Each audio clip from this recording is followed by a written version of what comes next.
میرے محترم بھائی دوستوں، چند باتیں مختلف موضوع پر عرض کرنی ہے۔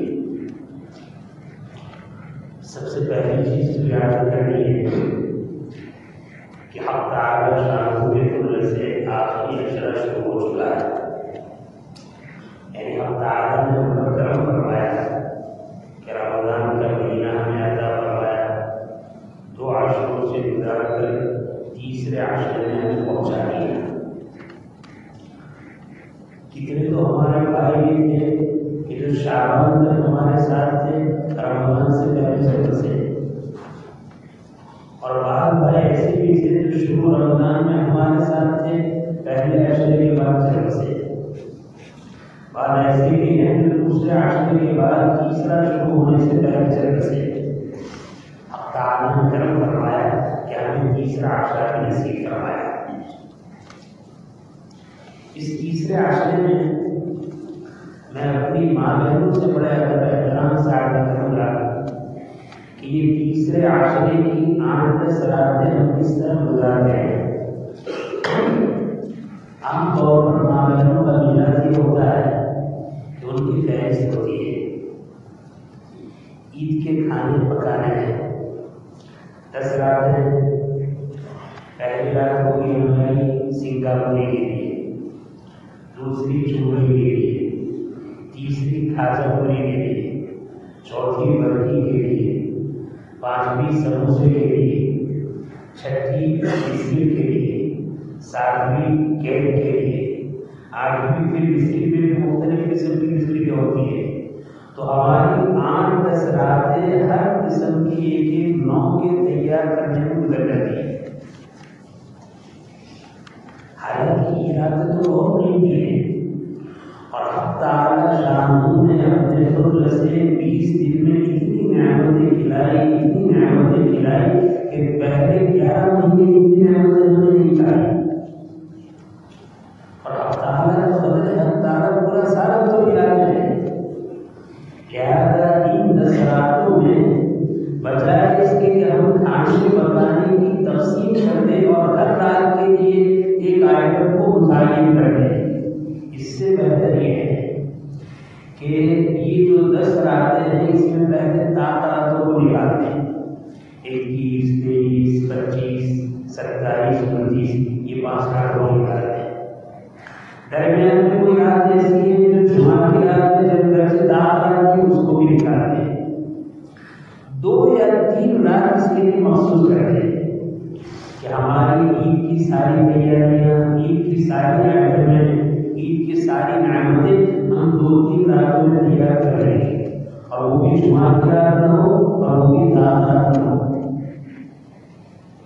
باقی ہماری جو راتیں ہیں قیمتی ہیں، ہم اس کو انشاءاللہ عبادت میں مصروف کریں گے، ماں بہنوں سے دل خاص ہے۔ دوسری بات یہ ہے کہ قرآن کریم ختم ہونے کا وقت قریب آ رہا ہے، 25 پارے ہو گئے، 5 پارے باقی ہیں۔ الحمدللہ عام طور پر 27 کو ختم قرآن ہوتا ہے۔ میں بار کہتا ہوں، کبھی کبھار ہمارے حفاظ یہ غلطی کرتے ہیں کہ 27 سے پہلے ختم کر دیتے ہیں۔ دیکھو، 21 کو ختم کرنا، 10 کو ختم کرنا، 20 کو ختم کرنا سب جائز ہے، کوئی ناجائز نہیں ہے، سب جائز ہے۔ لیکن کچھ نقصانات ایسے ہیں جس نقصانات کی وجہ سے مشورہ یہ ہے کہ 27 سے پہلے ختم کریں، اور اس سے پہلے کام کی بات لگا۔ ہم مسلمان ہیں، اگر ہم یہ چاہتے ہیں کہ ہماری دینی زندگی حق تعالی شانہ کی رضا کے مطابق گزرے تو 2 کام ہمیں اہتمام سے کرنا ہے۔ پہلا کام تو یہ ہے، ہمارے جتنے دنیاوی مسائل ہیں، دنیاوی کام کاج ہیں، دنیاوی کاروبار ہیں، وہ سارے کے سارے حضرات علماء، حضرات مفتیان کرام کی رہنمائی کی روشنی میں ہو۔ آخرت کی کامیابی آخرت اللہ کی رضامندی کے لیے یہ بے انتہا ضروری ہے کہ ہمارا دنیا کی ہر معاملہ، چاہے وہ تجارت کا ہو، زراعت کا ہو، کھیتی باڑی کا ہو، اور اسی طریقے سے نوکری ملازمت کا ہو، ہر ایک معاملے میں شریعت کے احکام کو ہم معلوم کریں گے اور اس کے مطابق زندگی گزاریں گے۔ اور جو ہمارے دینی معاملات ہے، دینی معاملات میں ہمارے ارکان حضرات علماء کے مشورے کے مطابق ہوں گے۔ دیکھو یاد رکھنا، دنیاوی کام شریعت کے مسائل کے مطابق اور دینی کام مشورے کے مطابق۔ بھائی نماز پڑھنا ہے، نماز کے لیے عام وقت ہے، ایک مستحب وقت ہے۔ اب مستحب وقت پڑھنا ہے تو کیا وقت میں بھی تو جائز ہے۔ دین کے کاموں میں یہ نہ کہو کہ یہ جائز ہے یا ناجائز ہے، دین کے کاموں میں علماء کے مشورے کے مطابق عمل کرو۔ دنیاوی امور میں مسائل کے مطابق اور دینی امور میں ان کے مشورے کے مطابق۔ اگر ہم خیر چاہتے ہیں، اگر ہم دین پر باقی رہنا چاہتے ہیں، اگر ہماری نسلوں کو دیندار بنا کر جانا چاہتے ہیں، تو یہ تو بہت مہم کی بات ہے، بہت بنیادی بات ہے۔ دنیاوی سارے کام مسائل کے مطابق، دین کے سارے کام اہل علم کے مشورے کے مطابق۔ ہم اپنی نسل یہ بھی جائز ہے، یہ بھی جائز ہے، یہ بھی جائز ہے نہیں، وہاں کا جو مشورہ ہے اس کو مانو۔ لہٰذا 27 سے پہلے ختم کرنا بھی جائز ہے، لیکن عام طور پر ایک ترتیب ہے 1.25 پارے کی اور 20 پارے کے بعد 1 پارے کی۔ لہٰذا ہر مسجد کے حفاظ سے، ہر تراویح پڑھانے والے حفاظ سے یہ درخواست ہے کہ یہ بھی نہ سوچیں کہ ہم 27 کے بجائے 26 کو پورا کریں گے، نہیں، 27 کو پورا کرو۔ ایک ترتیب ہے، اس کو بعد میں ہوتا یہ ہے 26 کو، 24 کو، 23 کو پورا کرنے کے بعد الحمد للہ سے تراویح پڑھ لیتے ہیں، اور اکثر یہ ہوتا ہے کہ الحمد للہ سے بھی تراویح نصیب نہیں ہوگی۔ بعض مطلب کیا ہوتا ہے؟ بعض مطلب تو یہ ہوتا ہے ہمارے بچارے بعض جو پورا مہینہ مسلح پر امام بن کر تراویح پڑھاتے ہیں، جب قرآن ختم ہو جاتا ہے تو بقیہ دن وہ بھی تراویح نہیں پڑھ سکتے۔ یہ سب نقصانات ہیں، یہ سب پریشانیاں ہیں۔ اس لیے مشورہ یہ ہے، ایک نظام ہے ہمارا 27 کا، 27 سے پہلے خود ختم کرنے کی نہ سوچیں۔ ہر ایک جگہ پر کیا ہو رہا ہے، 1.25 پارہ اور 1 پارے کی ترتیب 27 کو پورا کریں۔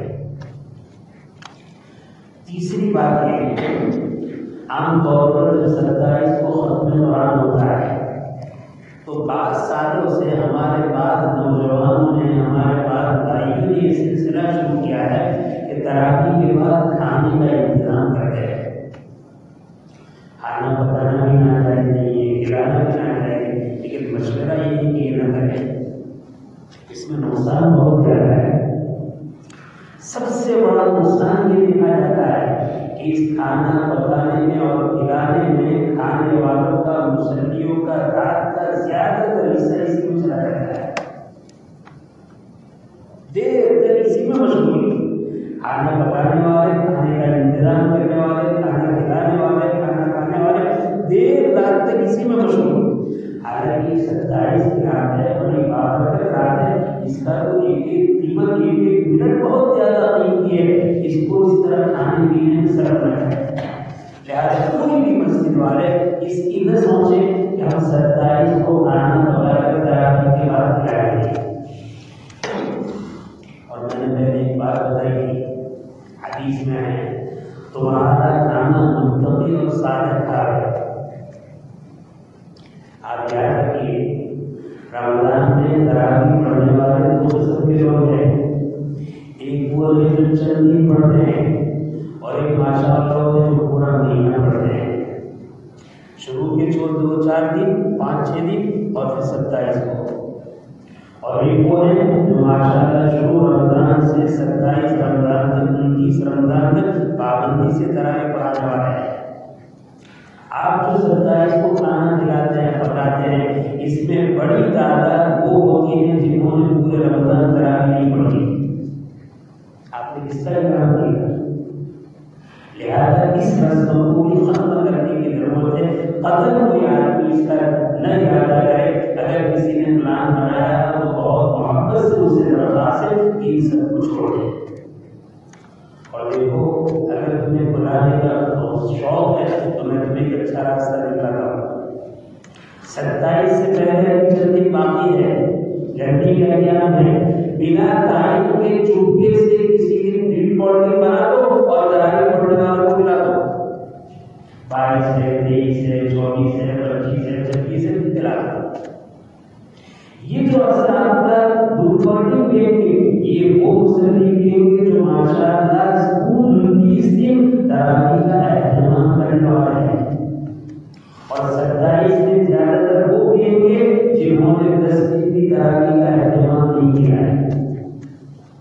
اور ہم لوگ تو تراویح کو بہت معمولی سمجھتے ہیں.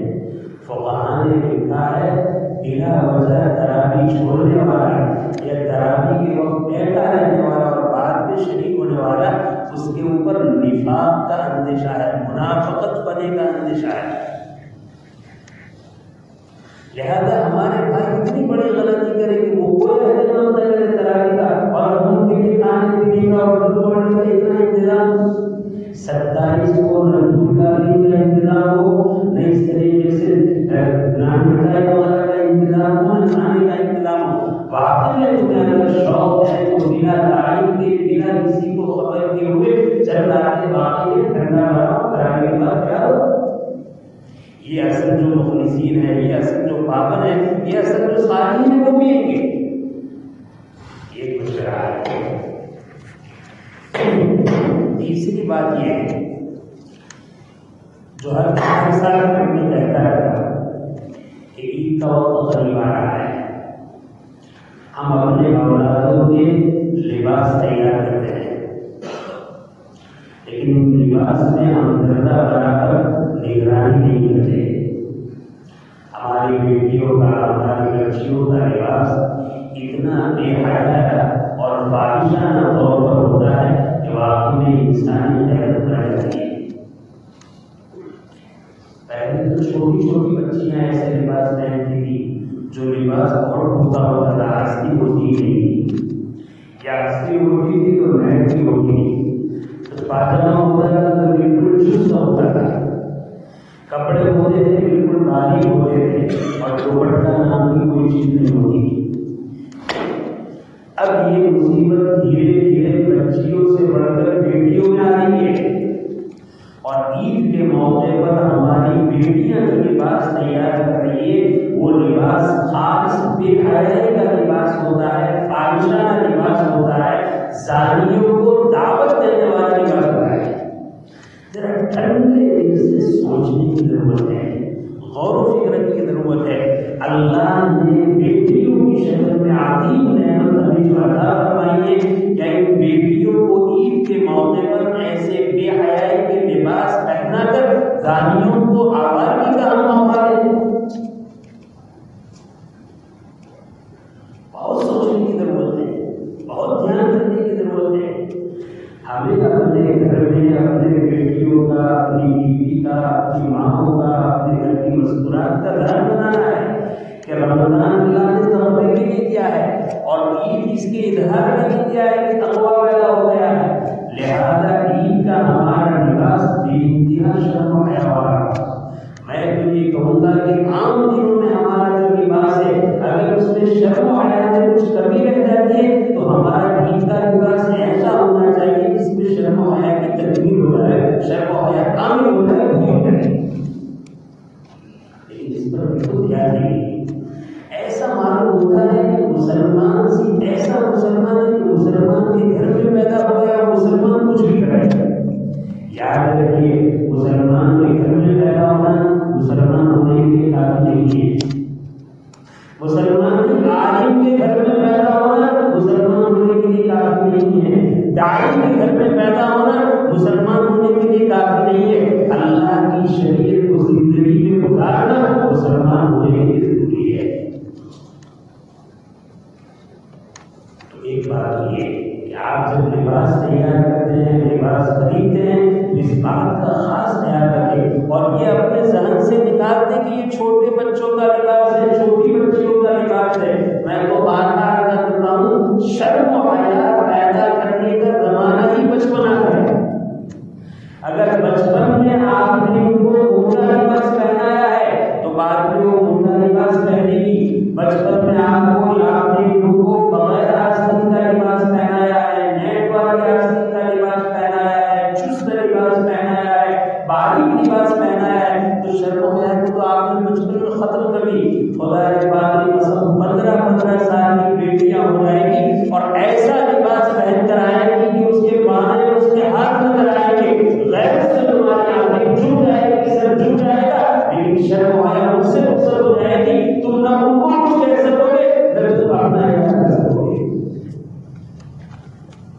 اس لیے اس طرح خاص دھیان دینے کی ضرورت ہے. اس کے ساتھ ایک اور بات کی طرف توجہ دلانا ہے. عید کا دن ہے، خوشی کا موقع ہے. بہت سارے ہمارے بھائی اس دن کی تلاش میں چمڑی لگاتے ہیں. چھوٹے بچے ہیں، بالکل چھوٹی بچیاں ہیں، اگر وہ اس کا استعمال کرے اور کچھ تفریح کر لے تو شریعت سے منع نہیں کرتی. لیکن دیکھا ہی جاتا ہے کہ بعض مرتبہ ان چھوٹی بچیوں کے ساتھ، ان چھوٹے بچوں کے ساتھ بڑے بڑے بچے، بڑی بڑی بچیاں، یا تو وہ بڑی بچیاں 9 سال کی عمر کی ہو چکی ہیں، یا وہ بڑی بچیاں 7 سال کی ہیں لیکن قد و قامت کے اعتبار سے 9 سال کی 10 سال کی معلوم ہوتی ہے. ایسی بچیوں کا جھپڑی میں کودنا جائز نہیں ہے، حرام ہے. اس کو حرام نہیں، یہ ناجائز حرام ہے. پھر بچیوں کا ساتھ میں اختلاف اور ساتھ میں کودنا یہ بالکل جائز نہیں ہے. ذرا ہم دیکھیں کہ ہماری عقل پر کیسے پتھر پڑے ہیں.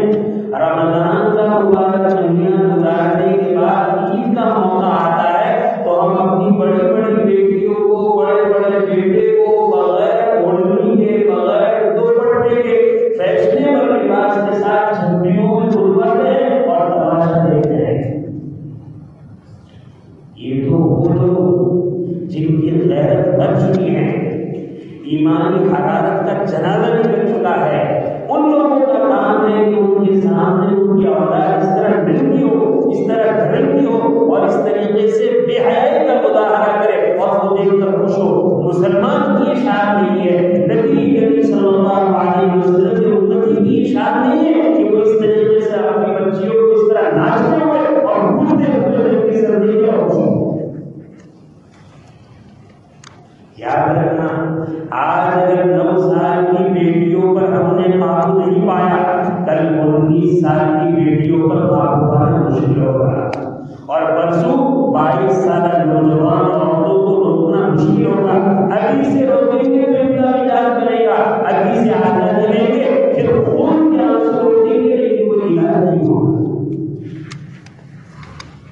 اس لیے میرے عزیز بھائیوں، میری ماں بہنوں، اس کی طرف خاص توجہ کرنے کی، خاص دھیان دینے کی ضرورت ہے کہ عید کے موقع پر ہم اپنی اولاد کے لباس کو حدود شریعت میں تیار کریں اور اپنی بیٹیوں کو حدود شریعت میں باہر نکالیں. اور ایسی بیٹیاں جو 9 سال کی عمر میں ہو چکی ہے یا قد و قامت کے اعتبار سے بڑی ہے، جب بھی سے ادھر ادھر گھومنے پھرنے سے، ادھر ادھر جانے سے بے انتہا بچانے کا اہتمام کرے.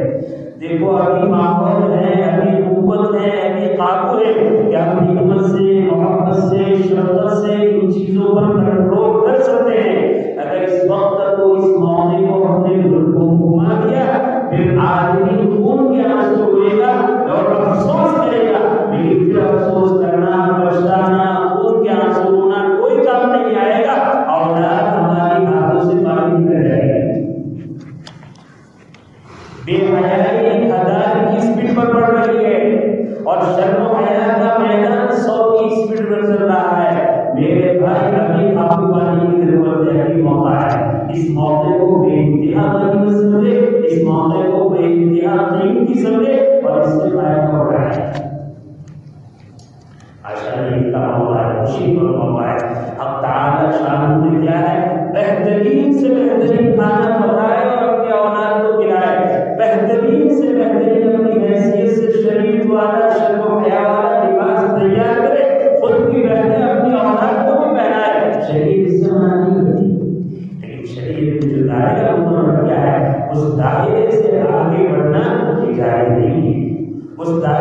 چھڑانا یہ جائز نہیں ہے، یہ بہت خطرے کی چیز ہے۔ اس کے ساتھ ساتھ رمضان کے موقع پر ایک بات اور بھی عرض کریں۔ عام طور پر ہم نے رمضان میں کھانے پینے سے روزے کی وجہ سے اپنے آپ کو بچا لیا، لیکن رمضان کے علاوہ 11 سال کی چیز حرام تھی، کیا اس حرام سے بچنے کا ہم نے اہتمام کیا ہے؟ نہیں۔ مثلا رمضان نہیں تھا تو ابھی جھوٹ بولنا حرام تھا، غیبت کرنا حرام تھا، چغلی کرنا حرام تھا، بدنظری کرنا حرام تھا، عشق بازی کرنا حرام تھا، نفرت کرنا حرام تھا، موبائل پر گندی فلم دیکھنا حرام تھا۔ اس رمضان کے 20 دن کی محنت کے بعد اس میں کوئی قابو ہوا، کوئی فرق پڑا ہے؟ نہیں۔ اس کا حساب کرنے کی ضرورت ہے، اور اگر فرق ہوا ہے الحمدللہ تو رب سلام شکرانا پڑے، اور اگر فرق نہیں ہوا ہے تو فرق کرنے کے لیے 10 دن ابھی باقی ہے۔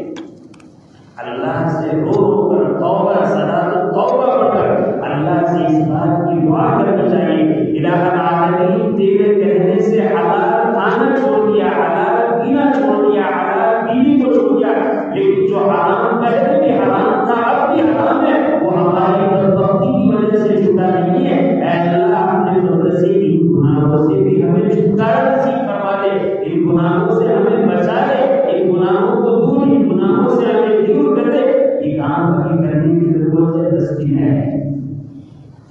رمضان کا مہینہ اپنے آپ کو صرف گناہوں سے بچانے کا نہیں ہے، صرف نیکیوں کے کرنے کا نہیں ہے۔ دھیان سے سنو، رمضان کا مہینہ صرف نیکیوں کے کرنے کا، گناہوں سے بچنے کا نہیں ہے۔ رمضان کا مہینہ نیکیوں کے کرنے کا اور گناہوں سے بچنے کی عادت بنانے کا ہے، مزاج بنانے کا ہے، طبیعت بنانے کا ہے کہ آدمی رمضان میں اللہ سے اپنے رشتے کو اتنا مضبوط کرے کہ رمضان کے چلے جانے کے بعد بھی جن گناہوں کو رمضان میں چھوڑا ہے، رمضان کے بعد اس گناہ کے قریب نہ رہے۔ اس مزاج کو بنانے کا ایک مہینہ ہے، صرف چھوڑنے کا اور کرنے کا مہینہ نہیں، یہ طبیعت بنانے کا مہینہ ہے۔ حق تعالی شان ہم سب کو اس 10 دن میں اس نعمتوں سے مالامال فرمائے، ہماری طبیعتیں ایسی بن جائے، ہمارا دل و دماغ ایسا بن جائے، ہمارے تصورات ایسے بن جائے، ہمارے افکار ایسا بن جائے کہ نیکیاں ہمیں پسند آنے لگے اور برائیوں سے ہمیں نفرت ہونے لگے۔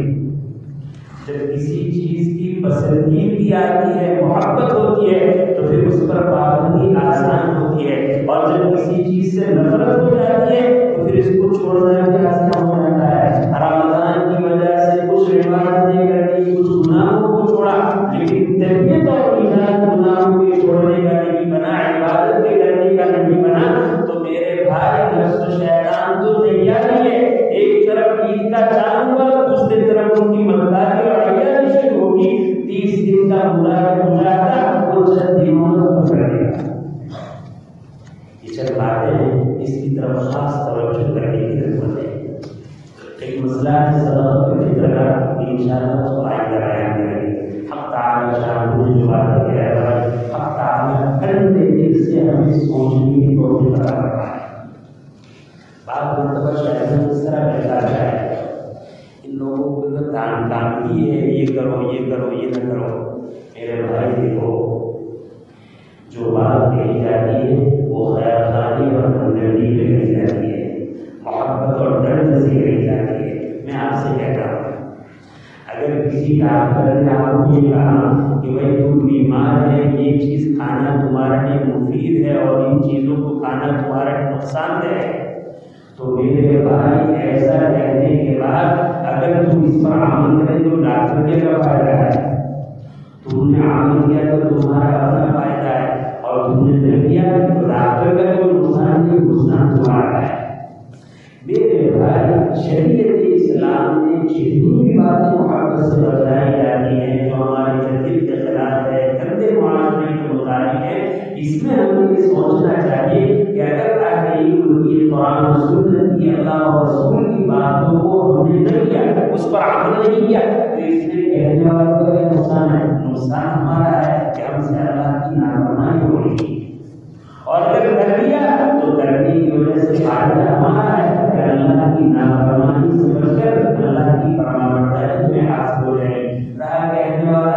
اس کی بات چاہے مانی جائے چاہے نہ مانی جائے اس کو ثواب مل جائے گا.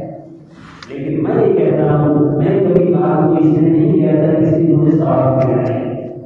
میں تو اس لیے بات کہہ رہا ہوں کہ ان باتوں پر رب تعالی شان سب سے پہلے مجھے پھر ہمارے تمام دینی بھائیوں کو پھر تمام ہماری بہنوں کو اور اللہ تعالیٰ جہاں بھی آواز پہنچائے ساری انسانوں کی ہدایت کا اس کو ذریعہ بنائے, سارے انسانوں کی عملی زندگی میں بٹھانے کا اس کا ذریعہ بنائے. بس یہ کہنا ہے ذمہ داری پوری کرے.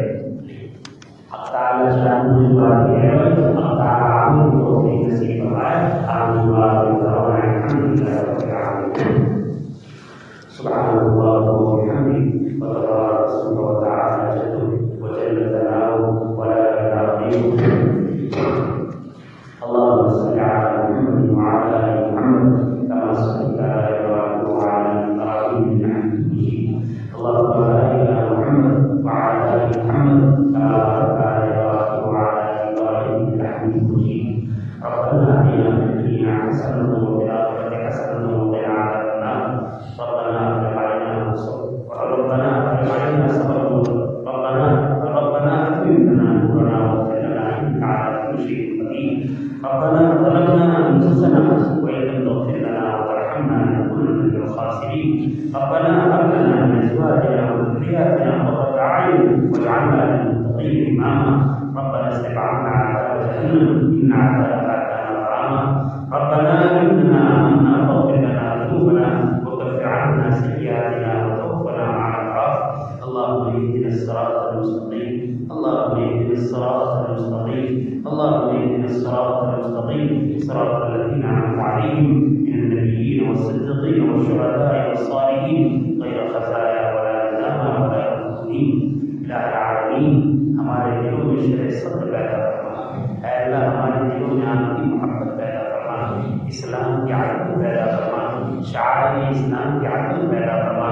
ہمارے دل کو حق کو قبول کرنے کے لیے کھول دیجیے. اے اللہ گناہوں کی وجہ سے دل پر گرہ لگی ہے, سب کچھ سمجھ میں آتا ہے, تیرا دین سمجھ میں نہیں آتا ہے. اے اللہ کہنے کو مسلمان ہے اور مسلمان سمجھ میں نہیں آتی ہے. اے اللہ گناہوں کی وجہ سے دل گندا ہو چکا ہے. اے اللہ عقل گندی ہو چکی ہے, دماغ معروف ہو چکا ہے.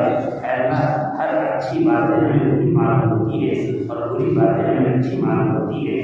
الہ العالمین جو باتیں آپ نے اپنے فضل سے کہلوائی ہم سب کو عمل کی توفیق نصیب فرما.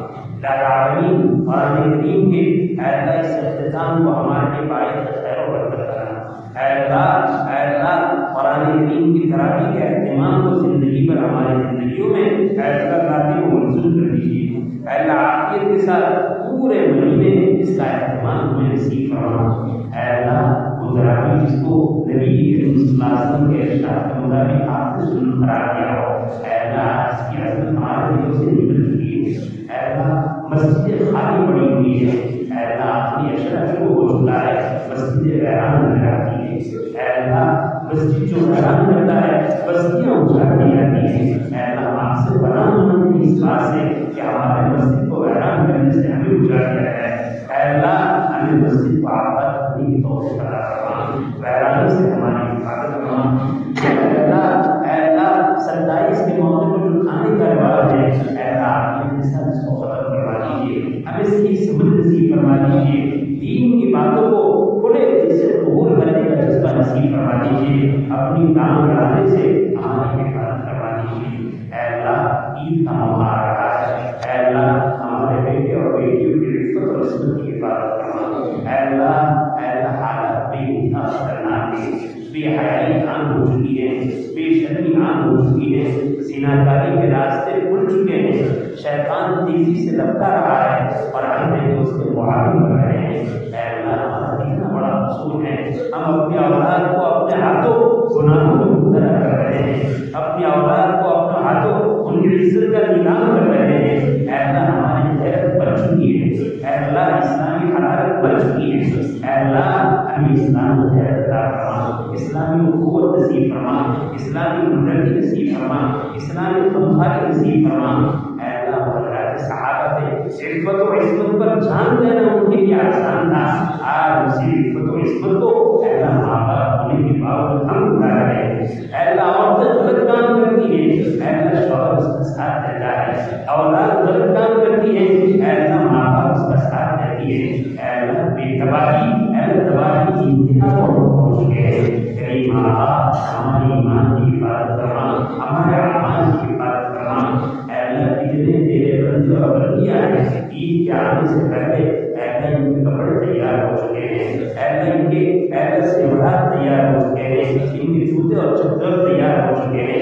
اے اللہ بستی میں کتنے غریب ہیں، کتنے یتیم ہیں، کتنی بیوائیں ہیں، کتنے تندرست ہیں، اے اللہ جن کے یہاں کوئی کپڑوں کا انتظام نہیں ہوا ہے، کوئی سینڈلوں کا انتظام نہیں ہوا ہے، کوئی اے اللہ ضروریات کا انتظام نہیں ہوا ہے۔ اے اللہ اہل مال کو متوجہ فرما دیجیے، اے اللہ اہل مال کو متوجہ فرما دیجیے، خفیہ طور پر اپنے بھائی کی امداد کا جذبہ نصیب فرما دیجیے۔ اے اللہ نفس و شیطان بڑا دشمن ہے، اے اللہ ہم بیواؤں کی خدمت کرتے ہیں تو غلط کاری سے، اے اللہ یتیموں کی خدمت کرتے ہیں تو غلط کاری سے، امداد کرتے ہیں اور زنا کا دروازہ کھولتے ہیں۔ اے اللہ یہ کوئی انتہائی تباہی ہے، کہیں یہ پلٹ کر ہم پر نہ آ جائے، اے اللہ یہ پلٹ کر ہم پر نہ آ جائے، کہیں یہ دن ہمیں نہ دیکھنے پڑے۔ اے اللہ اس سے ہماری حفاظت فرما۔ اے اللہ دنیا کی ایک عورتوں کی عزت اور عصمت کی حفاظت اے اللہ ہم سے کرا دے، اے اللہ ہمیں اس کا محافظ بنا دے۔ اے اللہ آج تک ہم نے عزت کو ریزا ہے، عزت ریزی کی ہے، اے اللہ آپ سے توبہ کرتے ہیں، اے اللہ آپ سے پناہ مانگتے ہیں۔ اے اللہ حالات کے بدلے میں دیر نہیں ملی، اے اللہ نوابوں کی نوابی کام نہیں آئی، امیروں کی امیری کام نہیں آئی، فرعون کی فرعونیت ختم ہو چکی۔ اے اللہ تیرے قدرت کے سامنے کوئی حیثیت کسی کی نہیں ہے۔ اے اللہ ہمیں صحیح سمجھ نصیب فرما، اے اللہ ہمیں صحیح سمجھ نصیب فرما، اے اللہ ہمیں صبر کی توفیق عطا فرما، دین حق کو قبول کرنے کا جذبہ نصیب فرما، دین حق کو قبول کرنے کی سعادت نصیب فرما۔ اے اللہ ہمیں اتنا دور ہوتا ہے، دین کی بات سنتے ہیں اور مخالفت کے لیے گانے کسے جاتے ہیں، فخرے کسے جاتے ہیں، علماء کے خلاف زبان درازی کی جاتی ہے، شریعت کے خلاف زبان درازی کی جاتی ہے، اور جہالت کی وجہ سے ظاہر ایمان سے آدمی بھول جاتا ہے۔ اے اللہ ہم سب کی حفاظت فرما، اے اللہ ہم سب کی حفاظت فرما، اے اللہ ہمارے ٹوٹے ٹوٹے ایمان کی حفاظت فرما دیجیے۔ ہم کمزور ہیں، ہمارا ایمان بھی کمزور ہے، لیکن اے اللہ آپ تو قوی ہیں، اے قوی طاقتور، اے طاقتور خدا ہمارے ایمان کی حفاظت فرما، ہمارے نسلوں کی ایمان کی حفاظت فرما، اے اللہ ہمارے گروہوں کی ایمان کی حفاظت فرما، ہمارے عوام و خواص کی ایمان کی حفاظت فرما، اے اللہ ہمارے بیٹے اور بیٹیوں کے ایمان کی حفاظت فرما، اے اللہ ایک ایک بہو بیٹیوں کے دلوں میں شرم و حیا پیدا فرما دے، آپ کی محبت پیدا فرما دے، اے اللہ آپ کی خشیت پیدا فرما دے، ایک ایک نوجوان کے دل میں اسلام کی عظمت پیدا فرما دے، اپنی بہو بیٹیوں کی عصمت کی حفاظت کا جذبہ پیدا فرما دے۔ اے اللہ وہ ایسا مسلمان تھا کسی زمانے میں، اے اللہ غیر مسلم ماں بہنوں کی عزت کی محافظت سے ہوا کرتی تھی، آج ہمارے اندر جو بدعت آیا ہے اے اللہ اپنی ماں بہنوں کی عزت کی وجہ سے مشکل ہو چکی ہے۔ اے اللہ اتنا فتوح آ چکا ہے، اتنا فساد آ چکا ہے، اے اللہ ہمیں معاف فرما دے، ہماری اصلاح فرما دے، ہمیں اس کے حالات نصیب فرما دے۔ اے اللہ اس کے حرام کا نتیجہ ہے، اس کے حرام عام ہو چکا ہے، سود خوری عام ہو چکی ہے، رشوت خوری عام ہو چکی ہے، دھوکہ دہی عام ہو چکی ہے، اے اللہ غصب و خبر عام ہو چکا ہے۔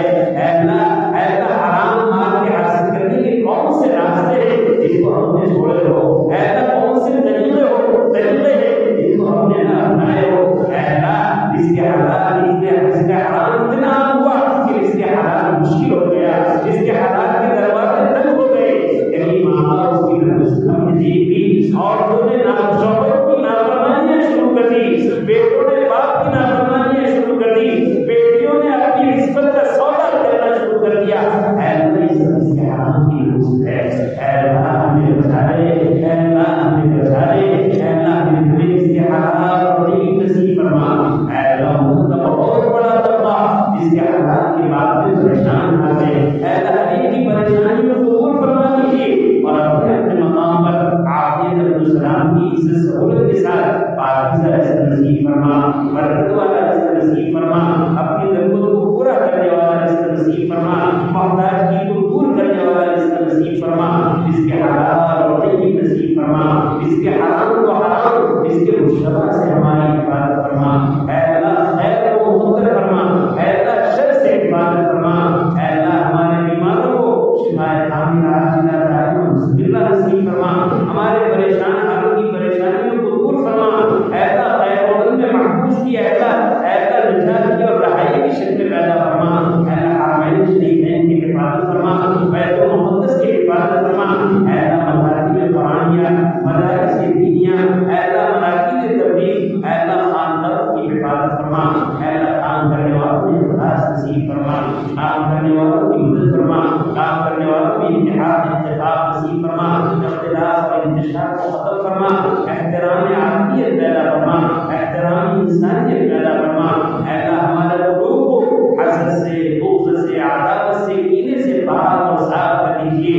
اے اللہ ہمارے دلوں میں انسان کا احترام اور محبت اور محبت پیدا فرما، اے اللہ گناہوں کی نفرت کی وجہ سے حقیقی بھائی بہنوں کی محبت ختم ہو چکی ہے، ماں باپ اور اولاد کی محبت ختم ہو چکی ہے، رشتہ داروں کی رشتہ داریاں ختم ہو چکی ہے، اے اللہ پیسے کی محبت ایسی گھسی ہے اس کے پیسے کی وجہ سے اے اللہ بھائی کو اے اللہ مارنا آسان ہوتا ہے، بھائی کا خون بہانا آسان ہوتا ہے، اے اللہ بڑے زہریلے زمانے میں گزر رہے ہیں، بڑے زہریلے ماحول سے گزر رہے ہیں، اے اللہ اس ماحول میں ہماری حفاظت فرما، ہمارے بھائیوں کی حفاظت فرما، ہمارے بہنوں کی حفاظت فرما، قیامت آنے والی ہماری نسلوں کی حفاظت فرما، اے اللہ جو کچھ مانگا وہ بھی عطا فرما، جو کچھ رہ گیا اپنے خود سے اس سے بڑھ کر اور بہتر عافیت کے ساتھ ایمان نصیب فرما، الہ العالمین ہمارے دعا کو اپنے فضل و کرم سے، اپنے اسماء حسنہ کی برکت سے اور حضرات انبیاء علیہم الصلوۃ والسلام سب کا قبول فرما، اللهم انا نسألك من خير ما سألك من نبيك وحبيبك محمد صلى الله عليه وسلم، ونعوذ بك من شر ما استعاذ من نبيك وعبدك محمد صلى الله عليه وسلم، وانت المستعان وعليك البلاغ، لا حول ولا قوة الا بالله العلي العظيم، ربنا تقبل منا انك انت السميع العليم وتب علينا انك انت التواب الرحيم، وصلى الله تعالى على خير خلقه سيدنا ومولانا محمد واله وصحبه اجمعين، امين برحمتك يا ارحم الراحمين.